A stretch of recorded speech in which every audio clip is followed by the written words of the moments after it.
편안히 자리에 누워 눈을 감아 보세요. 깊고 고요한 숨을 들이쉬고 천천히 내쉽니다. 오늘 밤 우리는 아주 먼 곳으로 여행을 떠날 겁니다.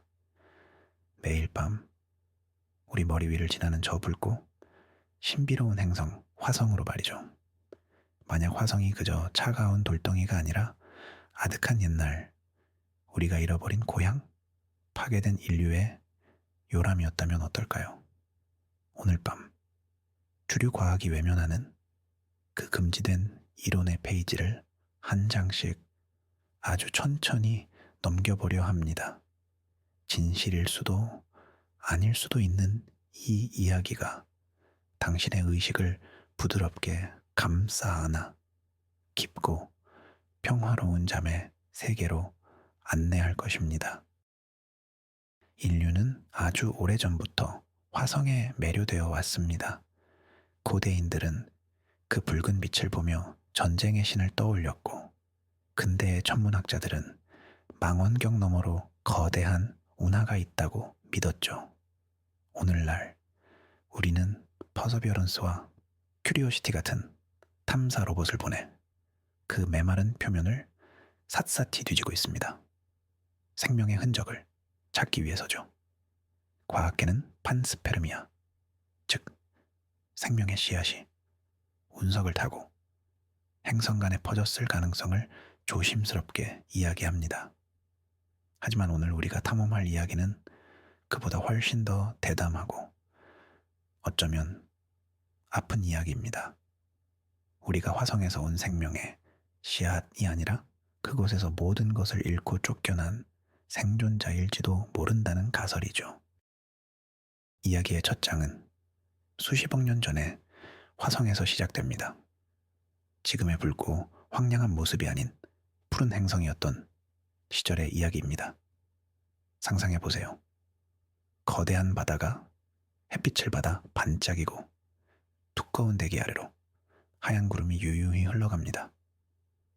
강물이 대지를 구불구불 적시며 생명의 씨앗을 퍼뜨리고 그 풍요로운 물가에는 지성을 가진 존재들이 문명을 싹 트우고 있었습니다.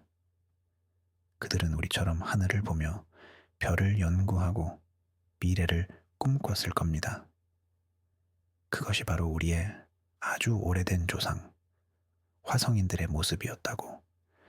이 이론은 속삭입니다. 이러한 주장은 단순한 상상이 아닙니다. 화성 탐사선이 보내온 수많은 사진들 속에는 그 증거들이 숨어 있습니다. 말라붙은 강의 삼각주, 거대한 호수였을 분화구의 퇴적층, 그리고 행성의 양극에 선명하게 남아있는 거대한 얼음층. 이 모든 것은 화성에 한때 엄청난 양의 물이 흘렀다는 것을 명백히 보여줍니다. 물은 생명의 근원이죠. 이 마른 강바닥을 따라 흐르던 것은 단순한 물뿐만이 아니라 한 위대한 문명의 핏줄이었을지도 모릅니다. 우리는 지금 그 문명의 뼈대만을 보고 있는 것일 수 있습니다. 그렇다면 그 풍요롭던 행성은 왜 지금의 죽은 땅이 되었을까요? 가장 큰 미스터리는 바로 대기입니다. 화성의 대기는 현재 지구의 100분의 1 수준으로 매우 희박합니다. 이 얇은 공기층으로는 액체 상태의 물이 존재할 수도 생명체가 숨을 쉴 수도 없죠. 한때 지구처럼 두터웠을 그 대기는 대체 어디로 사라진 것일까요? 과학자들은 화성의 자기장이 약해져 태양풍에 의해 대기가 서서히 벗겨져 나갔다고 설명합니다. 하지만 이 이론은 그 과정이 너무나도 갑작스럽고 폭력적으로 일어났다고 주장합니다. 마치 누군가 고의로 행성의 숨통을 끊어버린 것처럼 말입니다. 여기서 우리는 행성적 재앙이라는 어두운 가능성과 마주하게 됩니다. 화성의 문명은 자연적인 소멸이 아닌 끔찍한 파괴를 맞이했다는 것입니다. 그것은 소행성 충돌과 같은 천재지변이었을 수도 있습니다. 혹은 더욱 소름 끼치는 상상력으로 그들 스스로 자초한 재앙이었을 수도 있습니다. 고도로 발달한 기술이 결국 자신들을 파멸로 이끈 끔찍한 전쟁, 행성 전체를 뒤흔든 그 비극 속에서 화성의 하늘은 불타고 바다는 증발했으며 푸른 행성은 붉은 핏빛으로 물들었습니다. 이 주장을 뒷받침하는 가장 유명한 증거 중 하나는 바로 화성의 얼굴입니다. 1976년 바이킹 1호가 촬영한 사이도니아 지역의 사진에는 사람의 얼굴을 닮은 기묘한 지형이 있었습니다. 물론 나사는 이것이 빛과 그림자가 만들어낸 착시 현상, 즉 파레이돌리아일 뿐이라고 해명했습니다. 하지만 음모론자들은 이것이 단순한 우연이 아니라 파괴된 문명이 남긴 거대한 기념비 혹은 무덤이라고 주장합니다. 그들은 더 고화질의 사진에서도 여전히 인공적인 대칭성과 구조가 보인다고 말하며 진실이 은폐되고 있다고 믿습니다. 화성의 얼굴뿐만이 아닙니다. 탐사 로봇들이 보내온 수많은 고화질 사진 속에서 사람들은 계속해서 기묘한 형체들을 발견하고 있습니다. 이집트의 피라미드처럼 완벽한 삼각뿔 형태의 구조물, 동물의 뼈를 닮은 물체, 심지어는 금속으로 된 파편처럼 보이는 것들까지. 물론 이들 대부분은 기이한 형태의 암석일 가능성이 높습니다. 하지만 그중 단 하나라도 정말 인공적인 구조물의 잔해라면 인류의 역사는 송두리째 다시 쓰여야 할 것입니다. 화성의 모래바람 아래 아직 우리가 모르는 문명의 폐허가 잠들어 있을지 모릅니다. 이 이론의 가장 강력한 과학적 근거를 제시한 인물은 바로 물리학자 존 브란덴부르크 박사입니다. 그는 화성의 대기 성분을 분석하다가 매우 특이한 점을 발견했습니다.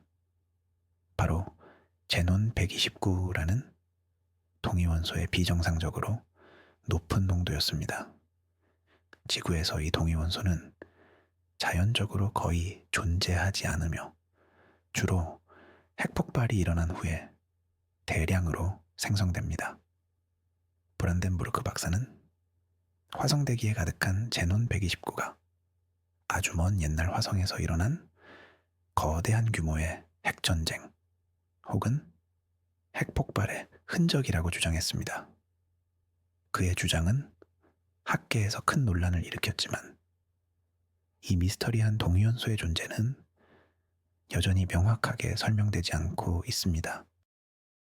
브란덴부르크 박사는 심지어 핵폭발이 일어난 2개의 특정 지점까지 지목했습니다. 사이도니아 지역과 유토피아 평원이 바로 그곳입니다. 놀랍게도 이 두 지역은 화성의 고대 해안선 근처로 과거 생명체가 존재했을 가능성이 가장 높은 곳으로 여겨지던 곳들이었습니다.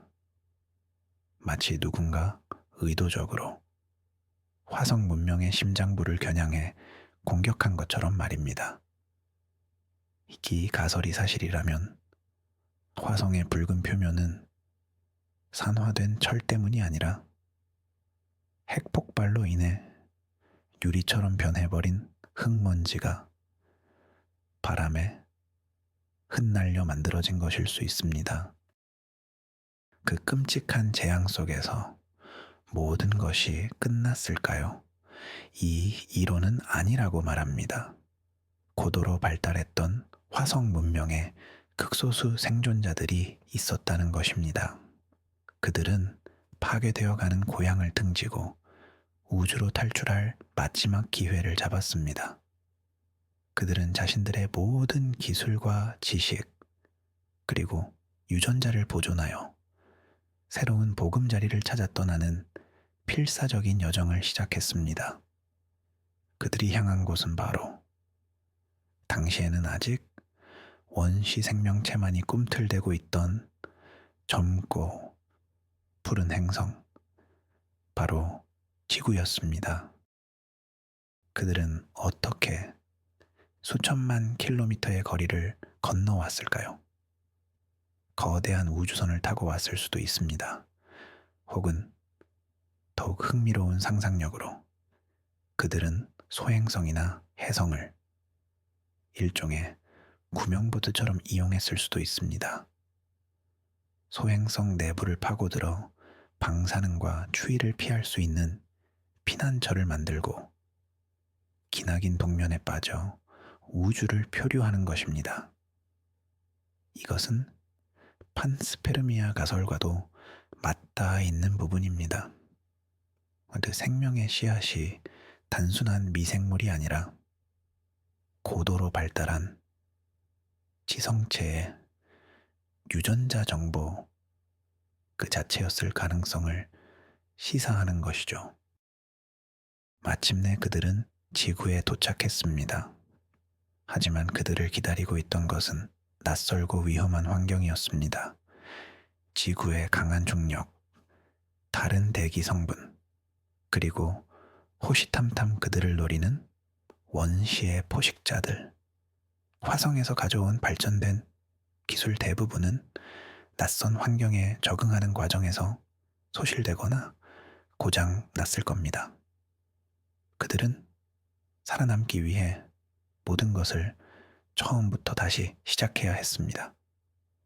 그들은 더 이상 별을 여행하던 위대한 문명의 후예가 아니라 그저 살아남기 위해 발버둥 치는 한 무리의 이방인이었습니다. 이것이 바로 우리가 우리의 기원을 기억하지 못하는 이유일지도 모릅니다.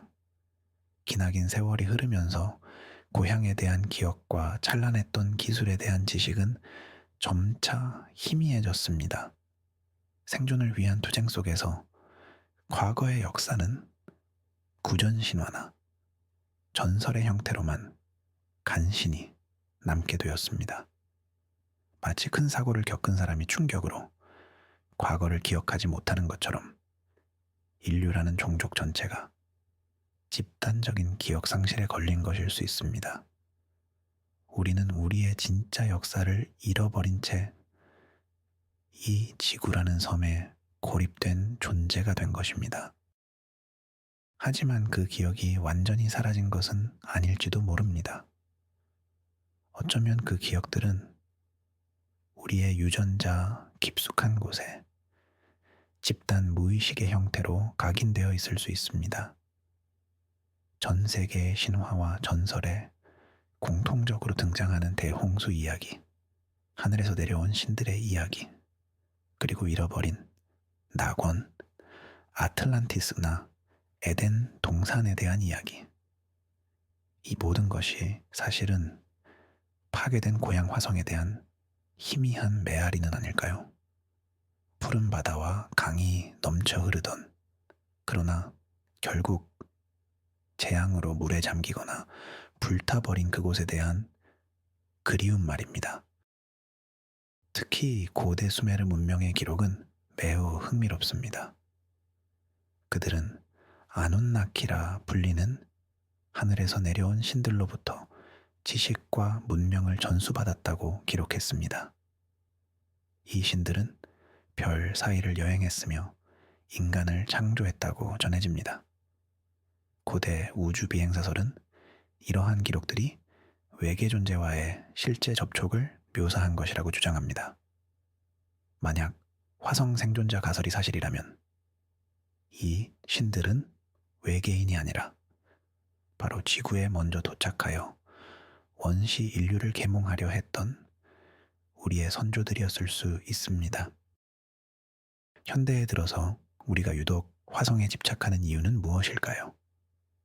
달이나 금성, 다른 어떤 행성보다도 화성의 인류는 막대한 자원과 노력을 쏟아붓고 있습니다. 단순히 과학적 호기심 때문만일까요? 어쩌면 이것은 우리 유전자 깊은 곳에 새겨진 귀소 본능일지도 모릅니다. 수만 년의 세월이 흘렀지만 잊혀진 고향을 향한 무의식적인 이끌림. 우리는 화성에서 생명의 흔적을 찾는다고 말하지만 사실은 우리 자신의 뿌리를 찾고 있는 것일지도 모릅니다.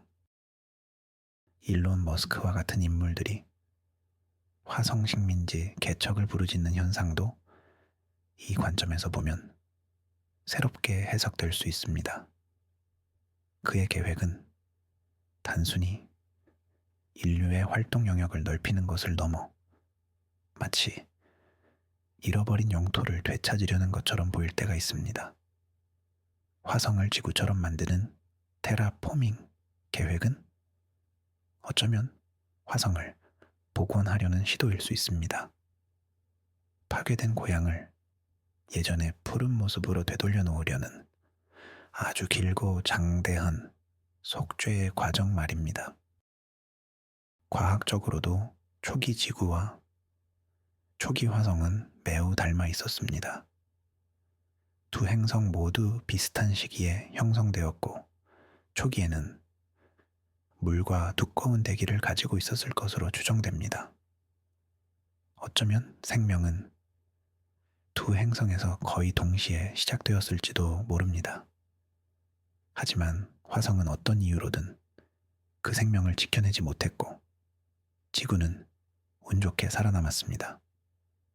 우리는 마치 불타버린 옆집을 보고 간신히 살아남은 생존자처럼 화성을 통해 우리의 과거와 미래를 동시에 보고 있는 것일 수 있습니다. 우주 생물학에는 대필터라는 개념이 있습니다.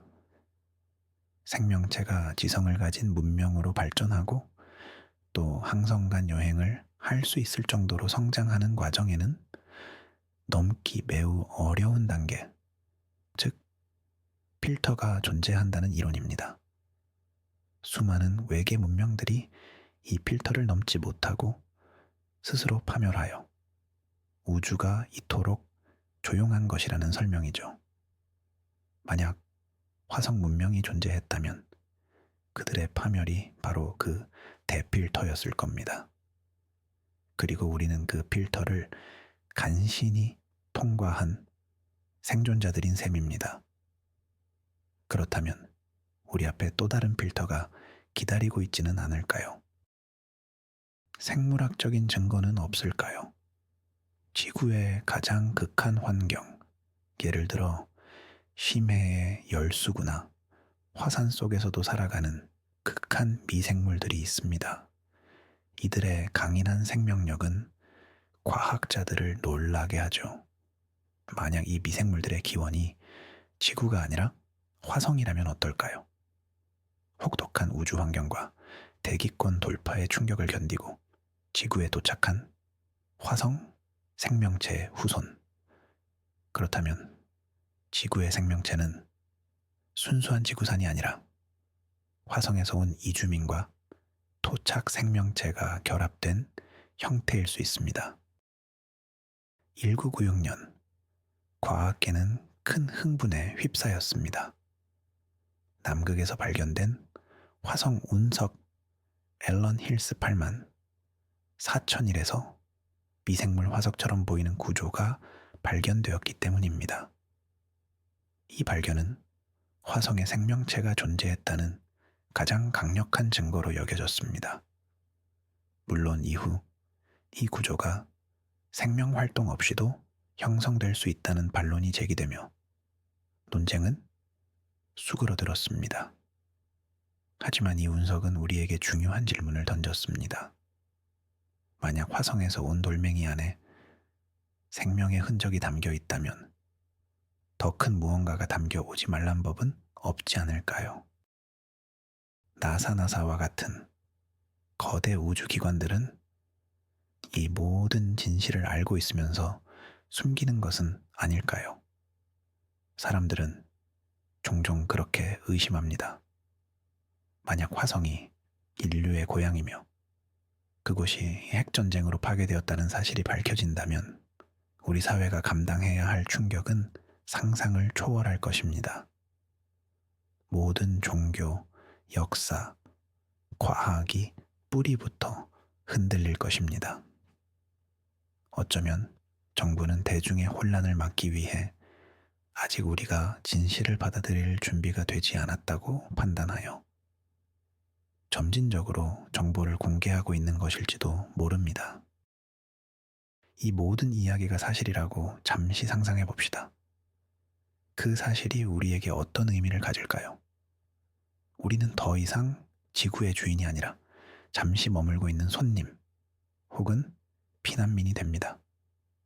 그리고 우리가 지금 지구에서 벌이고 있는 환경 파괴와 전쟁은 과거 화성에서 저질렀던 끔찍한 실수를 그대로 반복하고 있는 것일 수 있습니다.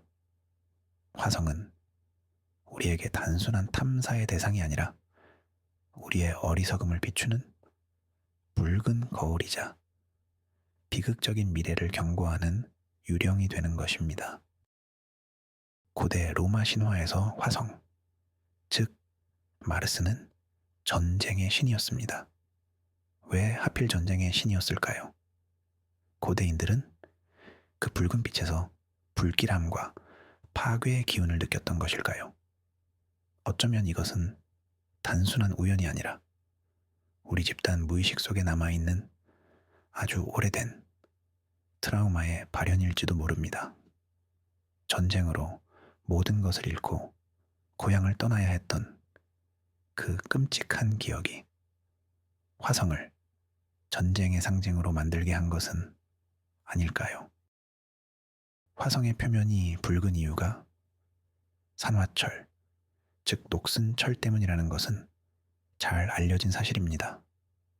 하지만 그 철은 어디서 왔을까요? 이 이론은 그 녹이 자연적인 암석에서 나온 것이 아니라 파괴된 문명의 잔해에서 나온 것이라고 상상합니다.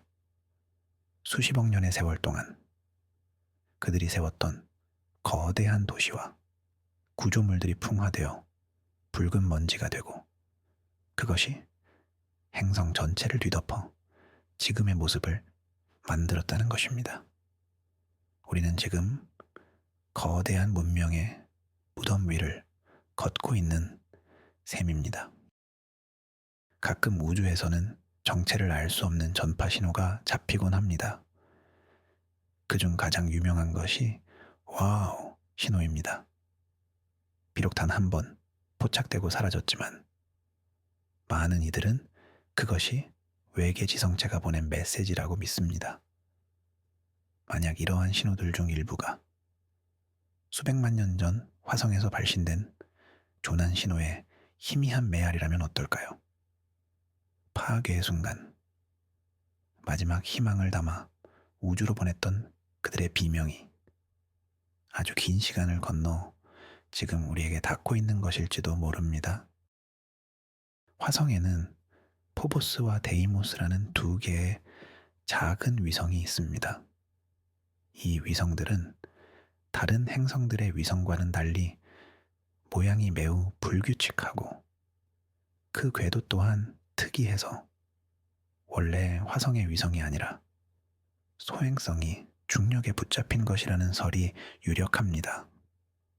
하지만 일각에서는 이 위성들이 너무나도 완벽한 궤도를 돌고 있다며 자연적으로 형성된 것이 아니라 고대 화성 문명이 건설한 인공위성, 즉 우주 정거장일 수 있다는 주장을 제기하기도 합니다.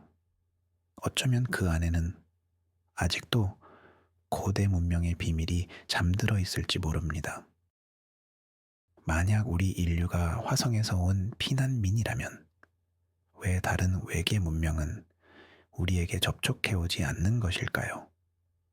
동물원 가설 혹은 은하계 격리 가설은 여기서 답을 찾습니다. 어쩌면 더 상위의 우주 문명들이 행성을 파괴할 정도로 호전적이고 위험한 종족인 인류를 일종의 보호구역인 지구에 격리해두고 지켜보고 있다는 것입니다. 우리가 스스로의 파괴적인 본성을 극복하고 성숙해질 때까지 그들은 우리와의 접촉을 피하고 있는 것일지도 모릅니다. 이러한 관점으로 지구의 고대 유적들을 다시 바라보면 어떨까요? 이집트의 피라미드, 영국의 스톤헨지, 이스터 섬의 모아이 석상, 현대 기술로도 재현하기 어려운 이 거대한 구조물들은 과연 누가 어떻게 만들었을까요? 만약 화성에서 온 생존자들이 자신들의 잃어버린 기술과 지식을 이용해 만들었다면 그 미스터리가 풀릴 수 있습니다.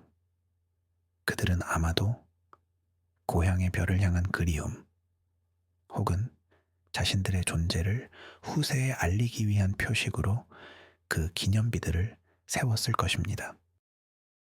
결국 화성의 이야기는 우리에게 문명의 취약성에 대한 깊은 교훈을 줍니다. 아무리 위대하고 찬란한 문명이라도 한순간의 어리석은 선택으로 영원히 사라질 수 있다는 경고입니다. 우리는 지금 지구라는 유일한 보금자리에서 과거 화성인들이 저질렀을지도 모를 과오를 되풀이하고 있습니다.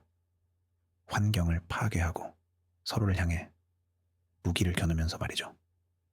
화성은 단순한 붉은 행성이 아니라 우리에게 말을 거는 과거의 유령일지도 모릅니다.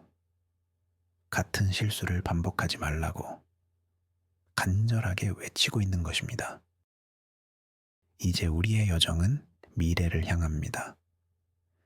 인류는 다시 화성으로 돌아가려 하고 있습니다. 만약 이 모든 이론이 사실이라면 우리의 화성 탐사는 정복이 아니라 귀향이 될 것입니다.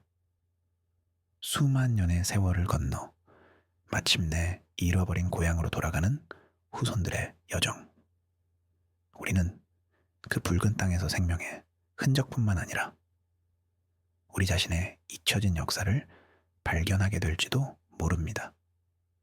그리고 어쩌면 화성을 다시 푸르게 만드는 그날 우리는 비로소 과거의 아픔을 치유하고 진정한 우주적 존재로 거듭날 수 있을 것입니다.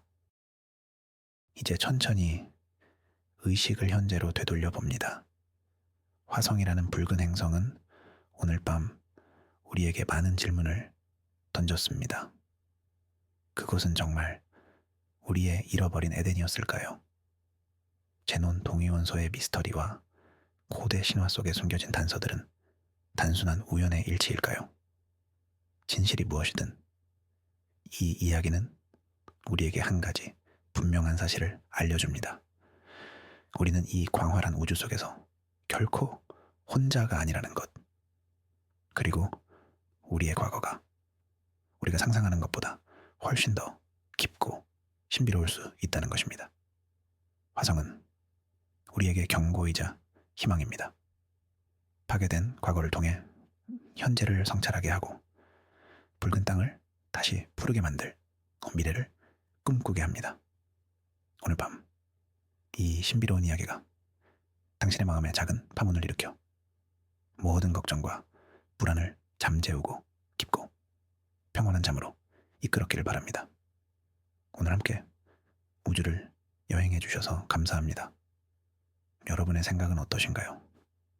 만약 이 이론이 사실이라면 인류는 화성으로 돌아가야 할까요? 아니면 지금 우리의 유일한 집인 지구를 지키는데 모든 힘을 쏟아야 할까요? 당신의 생각을 댓글로 남겨주세요. 그리고 이 이야기가 마음에 드셨다면 채널 구독과 좋아요를 잊지 마세요. 편안한 밤 되시길 바랍니다.